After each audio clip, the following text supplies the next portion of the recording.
আসসালামু আলাইকুম। আজ 1 জানুয়ারি 2024 বুধবার। শুরু করছি চেঞ্জ টিভি প্রতিদিনের গল্প অনুষ্ঠান। দর্শক, আপনাদের সঙ্গে রয়েছি আমি জহিরুল ইসলাম টুটুল। শুরুতেই সংবাদ শিরোনাম। ভারতের চোখে চোখ রেখে যা বললেন সেনাপ্রধান। 2025 সালেই শেষ হবে গণহত্যার বিচার। গাজা নিয়ে যা জানালো জাতিসংঘ মানবাধিকার দপ্তর। এবার বিস্তারিত। ভারতের সঙ্গে দেওয়া নেওয়ার সম্পর্ক হতে হবে ন্যায্যতার ভিত্তিতে। প্রথম আলোকে দেওয়া এক বিশেষ সাক্ষাৎকারে এমন কথা বলেছেন সেনাপ্রধান জেনারেল ওয়াকারুজ্জামান। এক প্রশ্নের জবাবে তিনি এই মন্তব্য করে বলেন, ভারত আমাদের গুরুত্বপূর্ণ প্রতিবেশী। আমরা অনেক দিক থেকে ভারতের উপর নির্ভরশীল। আবার ভারতও আমাদের কাছ থেকে সুবিধাও পাচ্ছে। আনুষ্ঠানিক আর অনানুষ্ঠানিক মিলিয়ে ওদের প্রচুর মানুষ বাংলাদেশে কাজ করছে। এদেশ থেকে অনেক মানুষ চিকিৎসার জন্য ভারতে যায়। আমরা তাদের কাছ থেকে অনেক পণ্য কিনছি। কাজেই বাংলাদেশের স্থিতিশীলতার ব্যাপারে ভারতের বিরাট স্বার্থ আছে। এটা একটা দেওয়া নেওয়ার সম্পর্ক, ন্যায্যতার ভিত্তিতে হতে হবে। এটা যে কোনো দেশ সব সময় অন্য দেশ থেকে সুবিধা পেতে চাইবে, এটা তো দোষ না। আমি যদি আদায় করে নিতে না পারি, দোষ তো আমারও। এই বিষয়গুলো দেখতে হবে। আমাদের ন্যায্যতার ভিত্তিতে সুসম্পর্ক বজায় রেখে চলতে হবে। জনগণ যেন কোনোভাবেই মনে না করে ভারত বাংলাদেশের ওপর কর্তৃত্ব করছে বা এমন কিছু করছে যা আমাদের স্বার্থের পরিপন্থী। কোনোভাবেই মানুষ যেন এটা না ভাবে। প্রথম আলো নেওয়া সাক্ষাৎকারের চুম্বক অংশ তুলে ধরা হলো। বাংলাদেশের জন্য 2024 সাল একটি গুরুত্বপূর্ণ বছর গেল। জুলাই গণ অভ্যুত্থান হলো, অনেক পরিবর্তন হয়ে গেল। উত্তরে জেনারেল ওয়াকারুজ্জামান বলেন, এটা সত্য, এত বড় গণ অভ্যুত্থান, এত শহীদ, এত আহত, ঐতিহাসিক এক পরিবর্তনের মধ্য দিয়ে আমরা বর্তমান সময়ে এসে পৌঁছেছি। আমরা একটা নতুন স্বপ্ন, নতুন সময়ের পরিবর্তনের মধ্যে রয়েছি। 2024 সালে আমাদের জন্য একটা নতুন সুযোগ ও নতুন সম্ভাবনা তৈরি হয়েছে। 2024 সালের জুলাই আগস্ট মাসে ঘটে যাওয়া গণ অভ্যুত্থানে ছাত্র জনতা ও রাজনৈতিক দলসমূহের অংশগ্রহণ বাঙালি জাতির ইতিহাসে এক অবিস্মরণীয় ঘটনা। গণ অভ্যুত্থানে শাহাদত বরণকারী ও আহত সবার প্রতি জাতি চিরকৃতজ্ঞ থাকবে।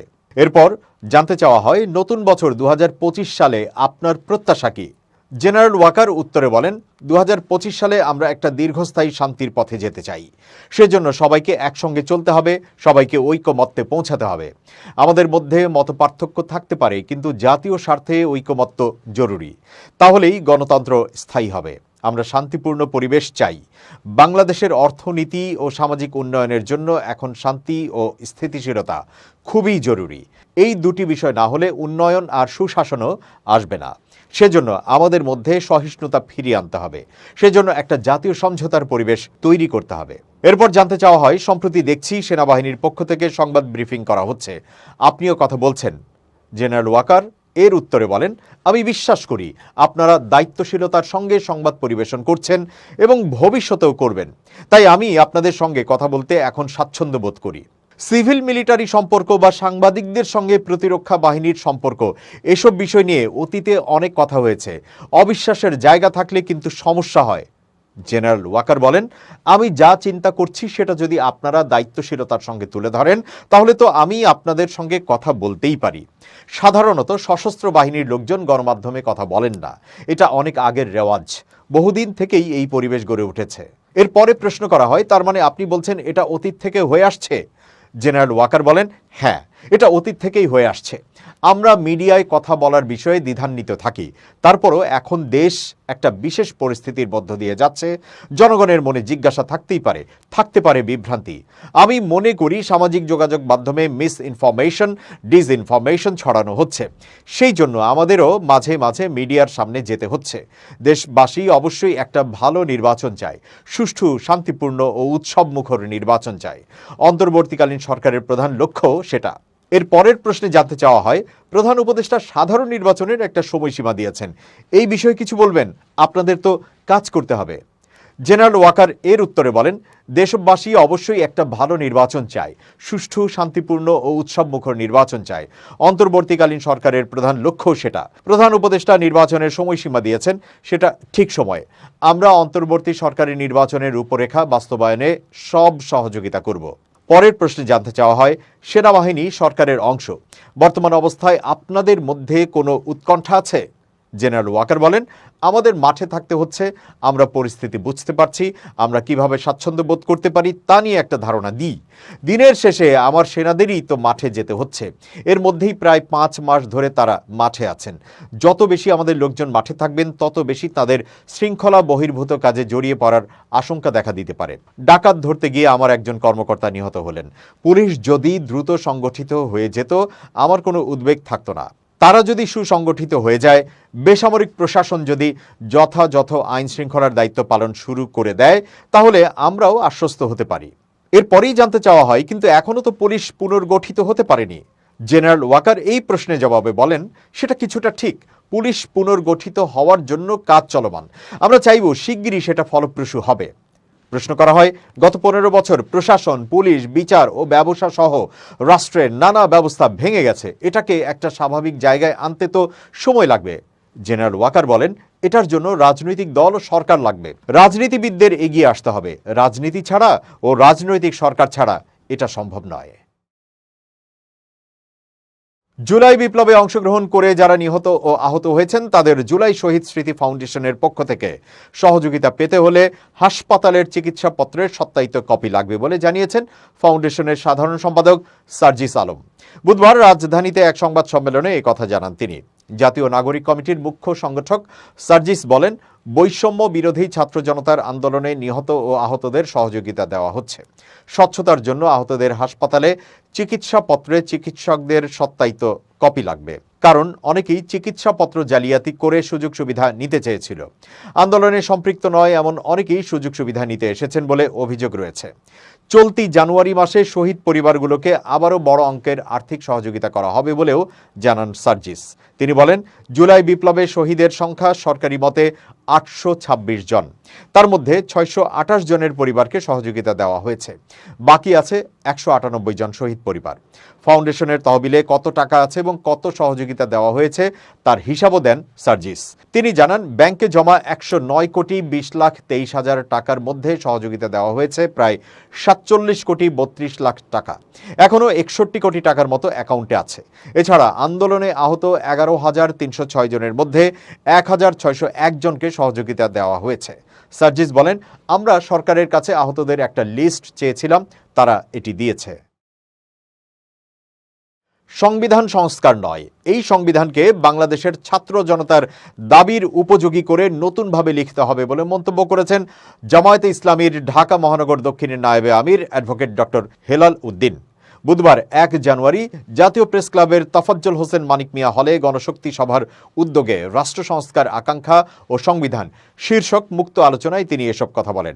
অ্যাডভোকেট ডক্টর হেলাল উদ্দিন বলেন, ওনাদের মানে বিএনপির বক্তব্য হলো বাংলাদেশের মানুষ নাকি সংস্কার বোঝে না। বাংলাদেশের জনগণ যদি সংস্কারই না বুঝতো তাহলে কেন তারা জীবন দিল, শহীদ হলো? জনগণ এটা বুঝে শুনেই জীবন দিয়েছে। সংস্কারের জন্যই জনগণ রক্ত দিয়েছে, শহীদ হয়েছে। জামায়াতের এই নেতা বলেন, যারা 72-এর ফ্যাসিজমকে উচ্ছেদ করার জন্য 75-এর ভূমিকা রেখেছিলেন তারা আবার ফাঁসির কাষ্ঠে ঝুলল। এটা জাতির জন্য দুর্ভাগ্য। এই সংবিধান সংস্কার নয়, এই সংবিধানকে বাংলাদেশের ছাত্র জনতার যে দাবি সে দাবির উপযোগী করে নতুনভাবে লিখতে হবে। তিনি আরো বলেন, যে সংবিধান জাস্টিস দিতে পারে না সেই সংবিধান বাংলাদেশে টিকতে পারে না। যারা এই সংবিধানের জন্য মায়া কান্না করবে তাদের আমরা বলবো তারা বাংলাদেশের পক্ষে না, তারা ভারতের পক্ষে। বিএনপির সিনিয়র যুগ্ম মহাসচিব অ্যাডভোকেট রুহুল কবির রিজভির উদ্দেশ্যে জামায়াতের এই নেতা বলেন, ভারতের পণ্য বর্জন নিয়ে আজকে বড় বড় কথা বলেন। এই প্রেস ক্লাবের সামনে তিনি ভারতের পণ্যে আগুন দেন, বর্জন করেন আর গোপনে গোপনে ভারতের সাথে আঁতাত করেন। আমরা ধিক্কার জানাচ্ছি। যারা ছাত্র জনতার মধ্যে ফাটল ধরানোর চেষ্টা করবে তারা ভারতের লোক। বাংলাদেশের মানুষ এখন ঐক্যবদ্ধ। ভারতের বিরুদ্ধে বাংলাদেশের ছাত্র জনতা ঐক্যবদ্ধ।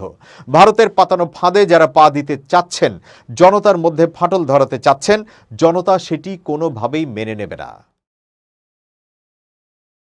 আন্তর্জাতিক অপরাধ ট্রাইব্যুনালের চিফ প্রসিকিউটর মোহাম্মদ তাজুল ইসলাম বলেছেন, 2025 সাল হবে সাবেক প্রধানমন্ত্রী শেখ হাসিনা ও আওয়ামী লীগের নেতাদের মানবতা বিরোধী অপরাধের বিচারের বছর। নতুন বছরে বিগত 16 বছরের অপকর্মের বিচারের কাজ চলবে বলেও মন্তব্য করেন তিনি। বুধবার 1 জানুয়ারি নতুন বছরের শুভেচ্ছা বিনিময় শেষে গণমাধ্যমকে এসব কথা বলেন মোহাম্মদ তাজুল ইসলাম। চিফ প্রসিকিউটর বলেন, প্রধান বিচারপতির সম্মতির পর সংস্কার সম্পন্ন হওয়া মূল ভবনে বিচার কাজ শুরু হবে। বিগত আওয়ামী লীগ সরকার যত অপরাধ করেছে তার সব বিচার প্রক্রিয়া এগিয়ে নেওয়া হচ্ছে। জুলাই আগস্টে সংঘটিত মানবতা বিরোধী অপরাধের তদন্ত চলছে। শেখ হাসিনাকে ফিরিয়ে আনা রাষ্ট্রীয় সিদ্ধান্ত, তবে ট্রাইব্যুনাল বিচার কাজ এগিয়ে নেবে।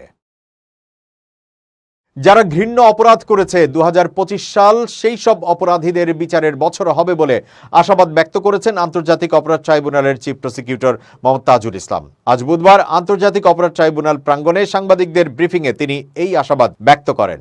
তাজুল ইসলাম বলেন, ছাত্র জনতার বিপ্লবের মধ্য দিয়ে বাংলাদেশে একটা নতুন সূর্যোদয় হয়েছে এবং 2025 সাল আমরা শুরু করতে পেরেছি স্বৈর শাসন মুক্ত পরিবেশে। 2025 সালে বাংলাদেশের অনেক বড় বড় অগ্রাধিকার আছে। সবচেয়ে বড় অগ্রাধিকার এবং সবাই যেটা চান তা হচ্ছে গত 16 বছর ধরে বাংলাদেশে যে সমস্ত মানবতা বিরোধী অপরাধ হয়েছে, গণহত্যা হয়েছে, জুলুম নির্যাতন নিপীড়ন হয়েছে, সেগুলোর সঠিক ও সুষ্ঠু বিচার শেষ করা। আন্তর্জাতিক অপরাধ ট্রাইব্যুনালের উপরে প্রত্যাশার অনেক বড় চাপ আছে উল্লেখ করে চিফ প্রসিকিউটর বলেন, দীর্ঘ সময় ধরে দেশে যে অপরাধগুলো হয়েছে তার ন্যায় বিচার নিশ্চিত করা প্রয়োজন। আগামীর ভবিষ্যৎ পুনর্নির্মাণে এবং বাংলাদেশের নতুন প্রজন্মকে আলোকিত ভবিষ্যৎ উপহার দেওয়ার জন্য ন্যায় বিচার নিশ্চিত করা প্রয়োজন।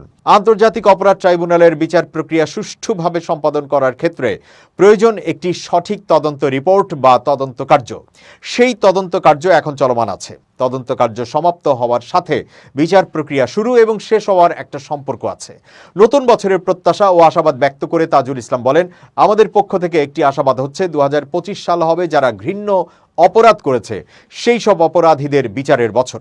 সেই আকাঙ্ক্ষাকে সামনে রেখে কাজ করে চলছি। আমরা চেষ্টা করব 2025 সাল যেন বাংলাদেশের সুবর্ণ ইতিহাসের বছর হয়।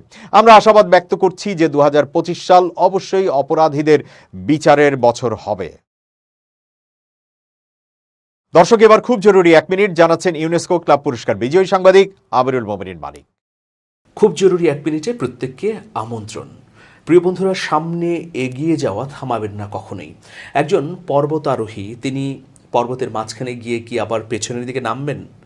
সাধারণত আমরা দেখছি যে এভারেস্ট বিজয় যারা করেন তারা কিন্তু সবসময়ই কখনোই পিছু হটেন না, বরং সামনের দিকে এগিয়ে যান। জীবনের পথ চলায় নানা ধরনের প্রতিবন্ধকতা আসবে। একটা কাজ করতে গেলে ব্যর্থতার মুখোমুখি হতে পারেন, কিন্তু সেখানেই যদি আপনি থেমে যান তাহলে আপনি একেবারেই থেমে গেলেন। কিন্তু আপনি যদি মনে করেন যে না, এই ব্যর্থতাকে ডিঙিয়ে আমি আবার চেষ্টা করব, আবার এগিয়ে যাব, তখন কিন্তু সফলতার মুখ দেখতে পারবেন। সেই জন্যে জীবনের যে কোনো কাজে আপনি সফল না হওয়া পর্যন্ত, গন্তব্যে পৌঁছা না পর্যন্ত থামবেন না। তাহলেই সফলতার মুখ দেখতে পারবেন, তাহলেই জীবন স্বপ্নময় হবে এবং গতিশীল থাকবে। সবাই ভালো থাকুন, শুভেচ্ছা নিরন্তর। এবার দেশের বাইরের প্রসঙ্গ। ফিলিস্তিনের অবরুদ্ধ গাজা ভূখণ্ডের হাসপাতালগুলোতে ইসরায়েলের সামরিক বাহিনীর উপর্যুপরি হামলা এবং আশপাশের এলাকায় সামরিক অভিযান গাজার স্বাস্থ্য ব্যবস্থাকে ধ্বংসের দ্বারপ্রান্তে নিয়ে গেছে। জাতিসংঘের মানবাধিকার দপ্তরের এক প্রতিবেদনে এমন তথ্যই তুলে ধরা হয়েছে। এতে বলা হয়েছে, গাজার স্বাস্থ্যসেবা ব্যবস্থা পুরোপুরি ভেঙে পড়ার দ্বারপ্রান্তে পৌঁছে গেছে। মঙ্গলবার 31 ডিসেম্বর এক প্রতিবেদনে এই তথ্য জানিয়েছে সংবাদ মাধ্যম আল জাজিরা। সংবাদ মাধ্যমটি বলছে, মঙ্গলবার প্রকাশিত 23 পাতার এই রিপোর্টে 2023 সালের 7 অক্টোবর থেকে 2024 সালের 30 জুন পর্যন্ত পরিস্থিতি পর্যালোচনা করা হয়। এই রিপোর্ট বলছে, হাসপাতালে এবং হাসপাতালের কাছাকাছি ভয়াবহ ইসরায়েলি হামলার প্যাটার্ন এর ফলে গাজার বেশিরভাগ হাসপাতাল ধ্বংস হয়ে গেছে, যার ফলে অনেক হাসপাতালের আশপাশে যুদ্ধ চলছে এবং স্বাস্থ্যসেবা ব্যবস্থাকে পুরোপুরি ভেঙে পড়ার দ্বারপ্রান্তে নিয়ে গেছে। এতে আরও বলা হয়েছে, 2023 সালের অক্টোবরের পর পরিস্থিতির মারাত্মক অবনতি হয়েছে। আগে থেকেই নাজুক অবস্থায় থাকায় গাজার স্বাস্থ্য ব্যবস্থাকে লক্ষ্য করে দফায় দফায় হামলা চালানো হয়েছে, যার ফলে শত শত স্বাস্থ্যকর্মী এবং মেডিকেল পেশাজীবী নিহত হয়েছেন। রিপোর্টে পর্যালোচনা করার সময়ের মধ্যে প্রতিবেদনে অন্তত 27টি হাসপাতাল এবং 12টি স্বাস্থ্যকেন্দ্রে কমপক্ষে 136টি হামলা নথিভুক্ত করা হয়েছে এবং স্বাস্থ্যকর্মী আর বেসামরিক মানুষদের মধ্যে বহু হতাহত হওয়ার কথা উল্লেখ করা হয়েছে। রিপোর্টে আরও বলা হয়েছে, পুরোপুরি ধ্বংস না হলেও হামলার ফলে বেসামরিক অবকাঠামোর মারাত্মক ক্ষতি হয়েছে। জাতিসংঘের high commissioner for human rights Volker Turk এক বিবৃতিতে বলেন, এই প্রতিবেদন গাজার স্বাস্থ্যসেবা ব্যবস্থা ধ্বংস করার বর্ণনা সচিত্রভাবে তুলে ধরেছে। এসব আক্রমণে আন্তর্জাতিক মানবিক এবং মানবাধিকার আইন সম্পূর্ণ অবজ্ঞা করে রোগী, স্বাস্থ্যকর্মী এবং অন্যান্য বেসামরিক মানুষ হত্যার মাত্রা প্রতিবেদনে তুলে ধরা হয়েছে। তিনি বলেন, এই প্রতিবেদনে ইসরায়েলের আন্তর্জাতিক আইন মানার ব্যাপারে গুরুতর উদ্বেগ প্রকাশ করা হয়েছে। প্রতিবেদনে বিশেষ করে উল্লেখ করা হয়েছে আন্তর্জাতিক মানবিক আইনে হাসপাতালকে নির্দিষ্টভাবে সুরক্ষা দেওয়ার কথা বলা আছে। তবে শর্ত রয়েছে, হাসপাতালে মানবিক কার্যক্রমের বাইরে এমন কোনো কাজ করবে না বা করার জন্য তাদের ব্যবহার করা হবে না যা শত্রুর জন্য ক্ষতিকর। তিনি আরো বলেন, যুদ্ধের সময় হাসপাতালের নিরাপত্তা আবশ্যক এবং সেটা সব পক্ষকে সব সময় মেনে চলতে হবে। দর্শক, শেষ করছি প্রতিদিনের গল্পের আজকের গল্প। changetv.press বাংলাদেশের ইউটিউব জার্নালিজমের অগ্রদূত। ভিজিট করুন এর ওয়েবসাইট www.changetv.press, youtube.com/changetvpress এবং সাবস্ক্রাইব করুন চ্যানেলটি। নিয়মিত লাইক, কমেন্ট ও শেয়ার করে আপডেট রাখুন নিজেকে। ভালো থাকুন, নিরাপদে থাকুন। শুভেচ্ছা নিরন্তর।